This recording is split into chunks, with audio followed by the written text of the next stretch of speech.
What's going on, YouTube? It's your boy Eddie here, back again for another episode of Talking Time in the Six.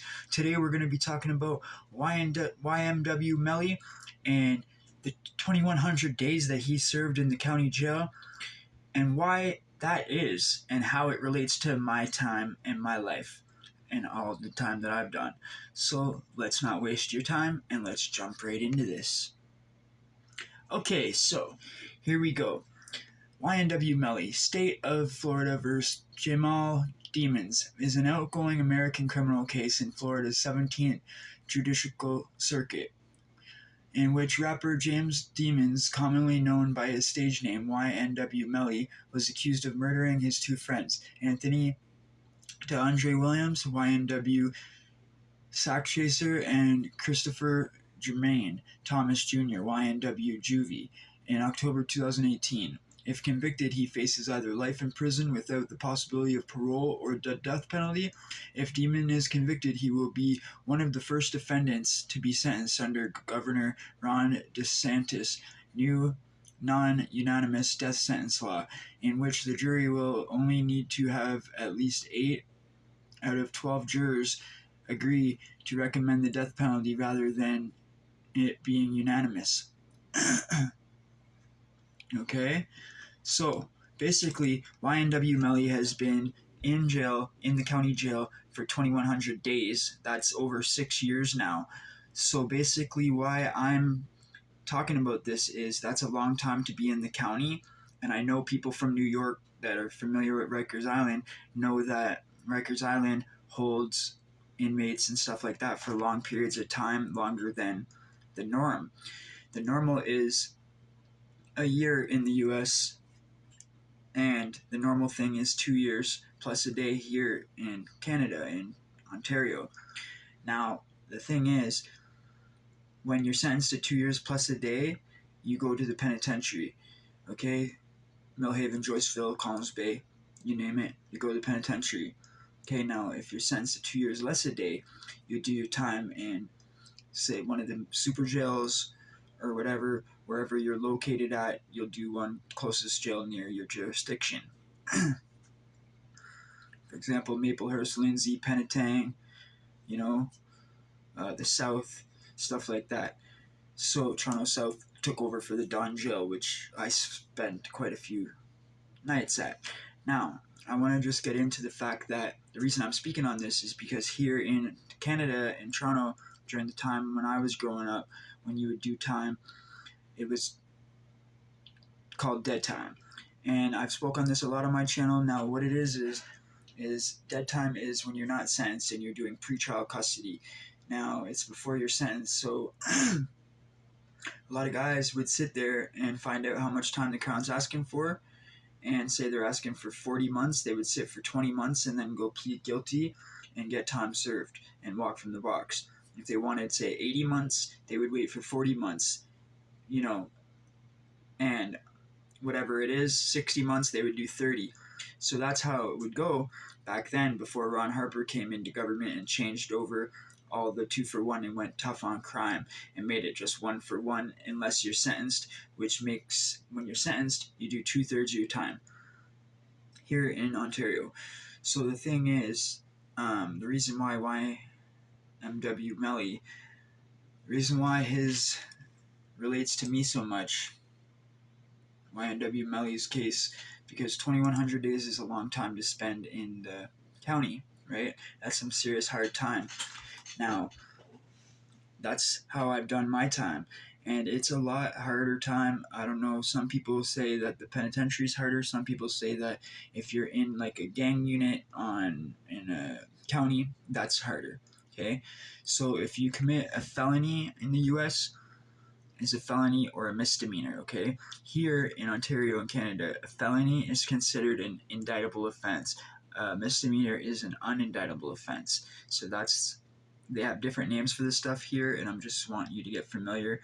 So if a felony is an indictable offense, an unindictable offense is misdemeanor. So basically, if you have any indictable offenses on your record, then you are considered violent, and you're considered to be risk to go to sentence side. So they're not going to allow you to go to sentence side if you are sentenced to 2 years plus a day. You can't go to sentence side, which is like me. I couldn't go to sentence side because they say you're violent or you have too much violence on your record. Maybe you have too many misconducts, which is institutional charges, where you go to the hole and you're adjudicated by a white shirt and then they give you your time in the hole. Well, that's all kept in a record in your institutional records, right? So basically, that's how I did all my time, was in places like the Don Jail, Penitang, which some people call that a prison. Like, there's so many different names for things. Different places you are, different names for things. Like jail, prison. Here, they consider it, if you look it up, Penitang and stuff like that, it could be considered a prison. These are medium maxes. Very, very, very hard time. You have nothing in your cell. I know you guys are used to tablets and even like radios and this and that, plugs with a TV and all that. You don't get none of that here. In the penitentiary, you can have plugs and TVs and whatnot and certain things. Here in the county jail, or we just call them the provincial jails, you can't have anything. You don't get a radio, you don't get nothing, you don't get not even a radio, for example. So basically, you are just with nothing. And when you're in your cell, you got a book for entertainment or talking to your cellie or whatever, some form of entertaining yourself. There's one TV on the whole unit for like 40 guys. 18 and 18 is, I guess, 36. So that's how much is supposed to be in there, but it's frequent to 3 to a cell. And gang members, most of the time, sometimes they'll go 3 to a cell if they are a tight unit, a tight crew, or other times they will say they do not want 3 in their cell and they'll make sure there's not 3 in a cell. Me personally, I will not let 3 in my cell. I fought for that before. I'm not going to be letting people sleep on the floor in my cell. It's just way too small. The cells are small enough as it is with 2 guys. I couldn't imagine a third one in there. I'll go to the hole, I'll cause a misconduct, and I'll end up somewhere else. I ain't doing no 3 to a cell. I don't really care. Basically, so when I started doing time, I was very, very young, right? First time I was ever in trouble with the cops, I think I was 12 years old. And here in Ontario, and I've heard in the US as well, they give you your first time. Well, here, it's a lot worse, I think, because in the US, you can get bail bond, you can get bonded. As soon as you're arrested, they tell you how much your bond's going to be, and you can have someone post bail, or you can do it yourself even. I was told your very first time, they'll just let you go on your own recognizance, which is very, very similar here. Okay, so the YMW Melly case, I think he needs to be free. What they're doing to this guy, this young man, with his lyrics and stuff like that, trying to use his lyrics against him when it was actually before the murder, and then they're trying to say it was premeditated and all this stuff because he planned it from the song and then the murder. I think it's all BS. They need to let this young man out. YMW Melly has had 2 trials, with the first ending in a hung jury, and the second trial is currently paused awaiting adjudication for digital evidence. Here's a more detailed breakdown, guys.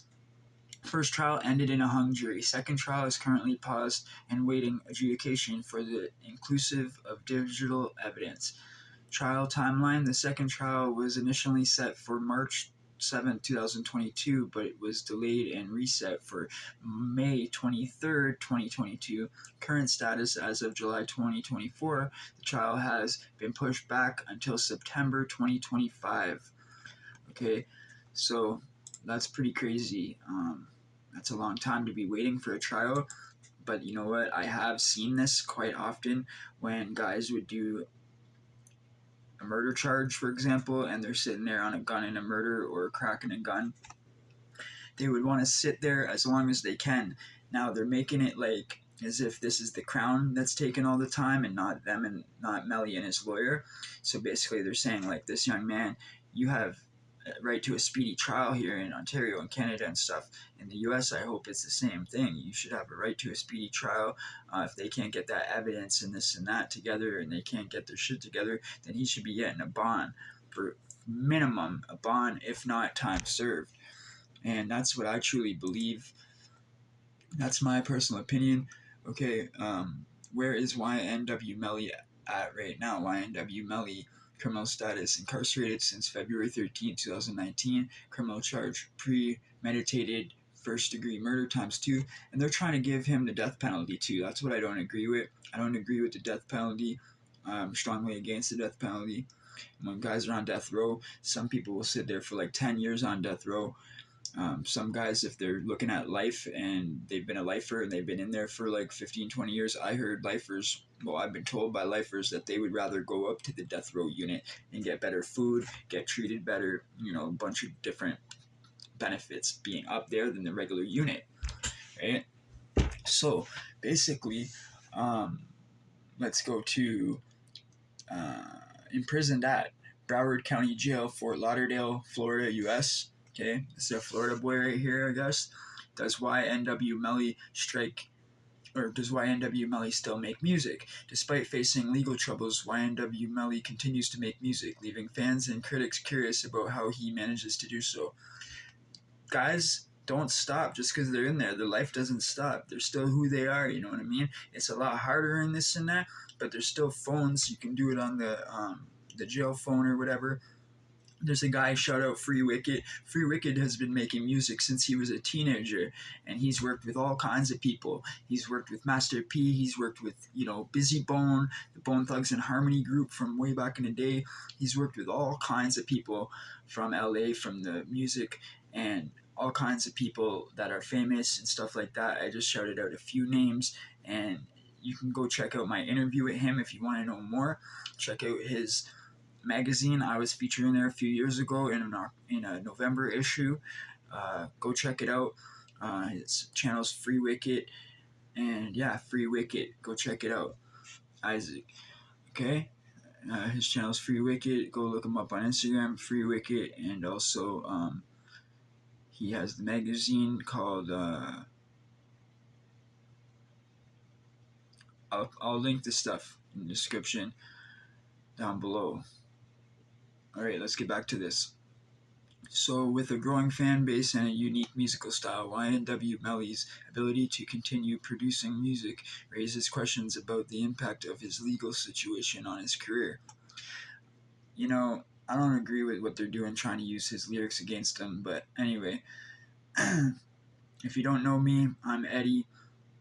I grew up in, Ontario here. At a young age, I started getting in trouble with the law. Like I said, my first charge, I was 12 years old. I got let off on my own recognizances and promised to appear to go to court. And then also, time kept going by. By the time I was 15, I went in open custody. Then when I was 16, I went into TDOT, which was Toronto Youth Assessment Center. Toronto reminds me of these places like Florida JIT camps and stuff like that I've heard different guys talk about over the years. TDOT was the worst of the worst for youth jails. Guys would beat each other with phones, hit each other with phones, gangs, bad youth gangs, guys that are in there for murder that are 21 that are still awaiting trial, with guys in there that are 16. Extortion went on. The worst things I've seen, like maybe guys shitting in hot chocolate, sending it to the PC because it used to be jugs that are brought around and you fill up your bottle or your styrofoam cup. Now, TDOT was a long range with the bars type style, just like the Don Jail was. Then you got the super jails or the pods. Basically, no time is easy time, but when people give horror stories about being extorted, fighting, I went through a lot of having to fight for my food, being a white man and everything like that, tattoos and all that. They'd be ask you where you're from and all this. They want to know who you're affiliated with, all that. You could land on the wrong unit and be in there with a bunch of enemies or something like that. Me personally, it don't matter where I landed. If I don't agree with the people or the people don't agree with me, then I'm just going to fight for my things. And if you look at my channel on the playlist, you'll see a lot of my fights were self-defense. A lot of my fights would happen because they weren't giving me what I was supposed to get, my government issued snacks or my jug up or my hot tray, like snacks or whatever, your food, you know what I mean? Sometimes they would pop trays, try to take peanut butters out in the mornings. This is when I was first going, right? You learn after you keep going and stuff. When I was young, 18, kayak first 16, I did quite a while, not like over a year or anything, but I did quite a few months in there. I think it was like more closer to like 6 months. And it was 3 for 1 back then because it was so bad back then. It was crazy. It wasn't COVID, but there was a thing called SARS from way back in the day, and SARS was going on. So they did 23.5 hour lockdown at one point. For a few of the months that I was in there, we were on lockdown for quite a while. I was in there at first and then got bail. And then when I got out on bail, I breached the bail, which my mother had bailed me out. I breached the bail, so then I think I was also on like a probation, and then you end up breaching, where when you breach bail and you breach probation, they don't want to let you out on another bond. It's very hard to be let out on another bail. Here we don't just get bail, guys. For all my US and people that aren't from Canada, here you don't just get bail like you do in the US or be told how much it is right away as soon as you get arrested and you get to the station. What happens here is they hold you and have to bring you in front of the judge within 24 hours, and it's like the Crown goes against you and tries to make it like a little mini trial, and they try to make you not get the bail and say why you shouldn't get the bail. You're a flight risk or this or that. This is the stuff they used to say about me. Oh, he's a flight risk. He's not going to show up to court. He's violent. This, that, and the third. You need a 2-man escort, one on each side, shackles, all this crap, blah, blah, blah, right? Eventually, the more time I did, the more misconducts I got, and I ended up being known for fighting throughout the jails, and that's not a good thing to be known for. Since then, I've turned my life around a long way, so I don't want you to get the wrong impression and think that this is my life now. I'm a grown man. I am not involved in any kind of criminal activity whatsoever. Since I started my channel, you can see I've been just doing consistent content. I don't do any kind of crime, and that's why I've been struggling so much with money, this and that. Before, easy money, you know how chipping it down. We had a crack epidemic here in Toronto and Canada and stuff like that in Ontario. I know New York had one too. The West Coast isn't as much crack as it is meth, I know that, but here the crack was so bad, it's like ridiculously bad. So, what I'm going to say is that's easy money and stuff like that, but it never lasts. So when you work hard for your money, you can build stuff, build assets, and eventually, turn your life around.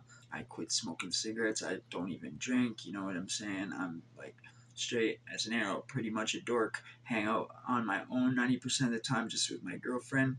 And Leslie, she's from the USA. That's my best friend. We hang out. I don't need anything much more than that, you know what I mean? I can visit my friends from 30 years and stuff like that here and there and keep in touch, even if we don't see each other for 5 years, we're still close. Like my homie Rocky the other day. This man just did 10, 15 years in the penitentiary, and I haven't seen him for years and years, but I called him up, needed help with moving and stuff like that. He dropped everything he was doing and came and helped me out.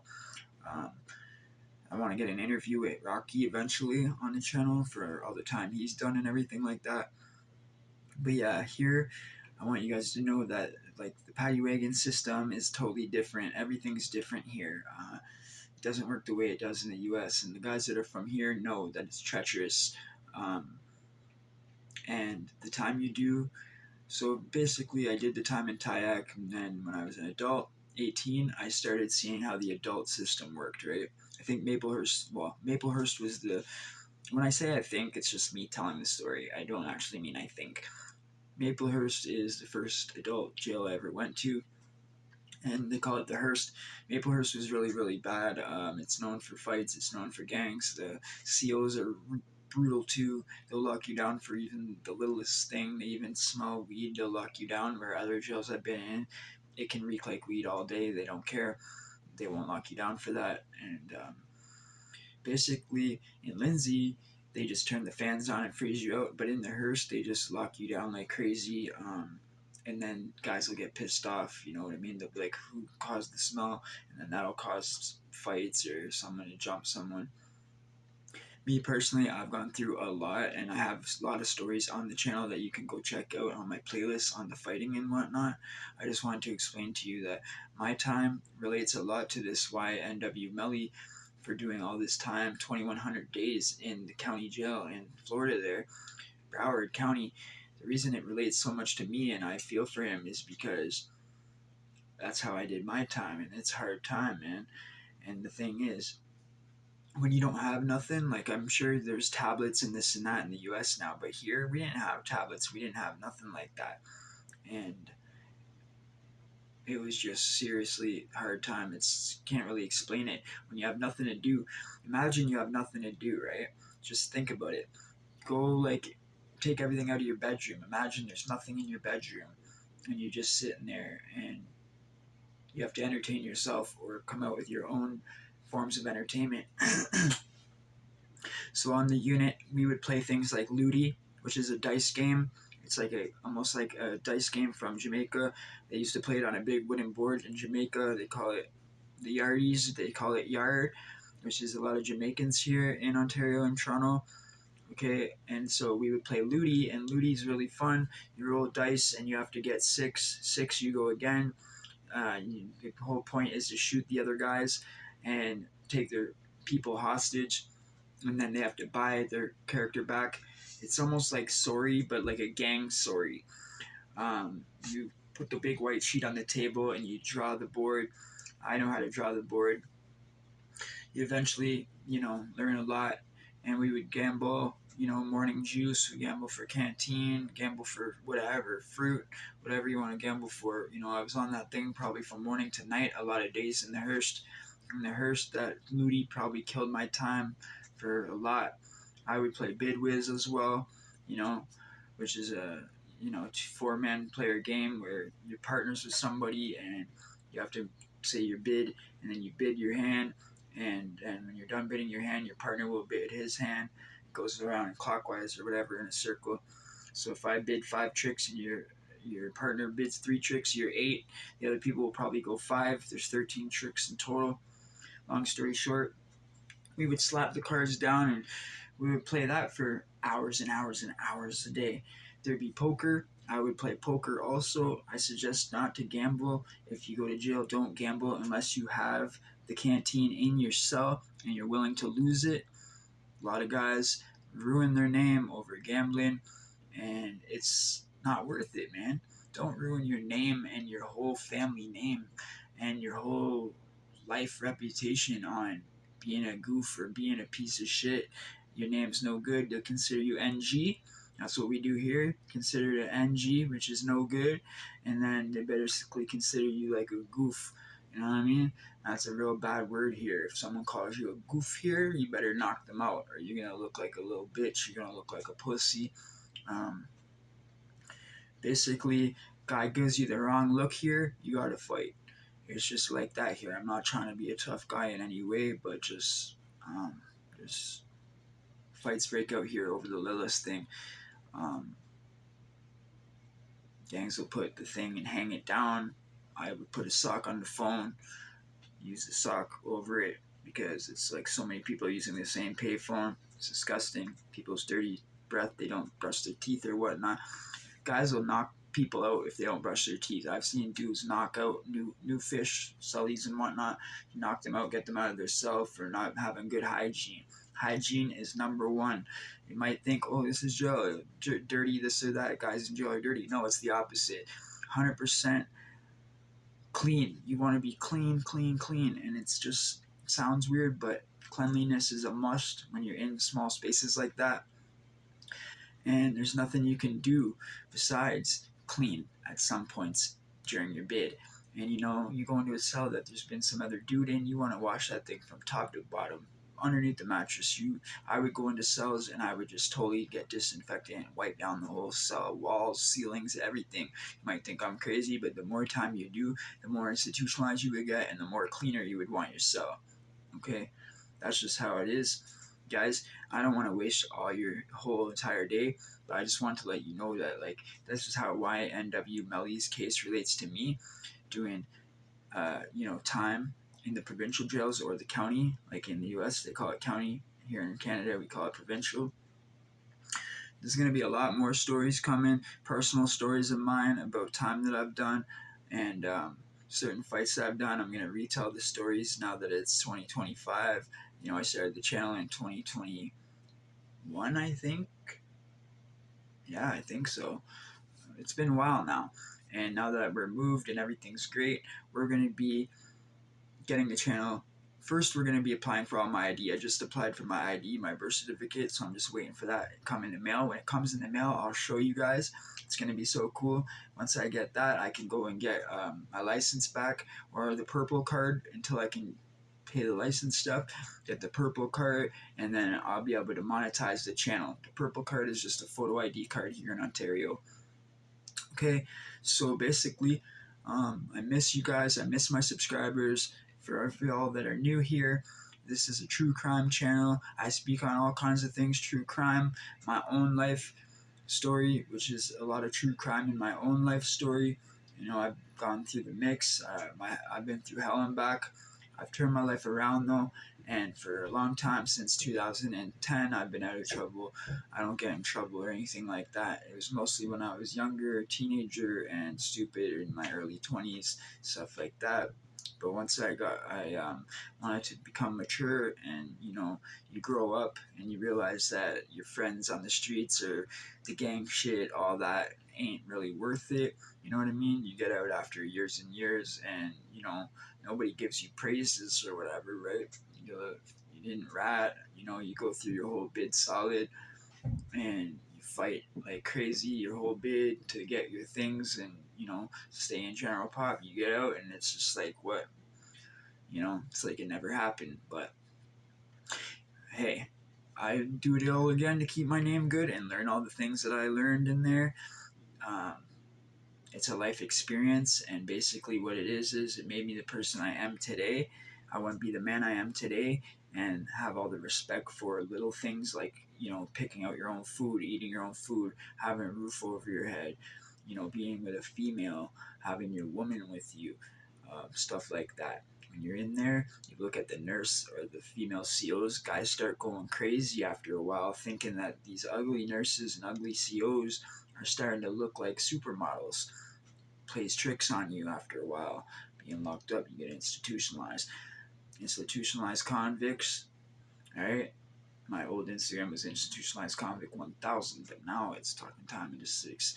All brands, all platforms, Talking Time in the 6. Subscribe, share, like, tell all your friends about the channel.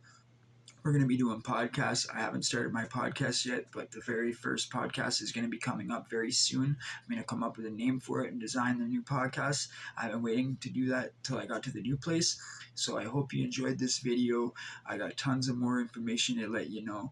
I've been in about 9 different jails, facilities over the years. And yeah, I'm going to tell stories about each different place I was in, and I'm going to give you guys my life story and continue on the book chapter by chapter. And yeah, we'll see you in the next one. Thank you for staying to the very end. If you're still here, I really appreciate you. You know what I mean? Solid. And I miss my subscribers, so I'm going to be doing this a lot more. And Leslie and I just went through a lot, and I didn't want to end up homeless or anything like that, so I had to do what I had to do and take some time off from the channel. But your boy's back. We're going to be setting up a schedule. We're going to be going live on a certain day, uploading certain days of the week. So you're going to have an upload a certain day of the week once a week, a live a certain day of the week once a week, and then shorts throughout the week.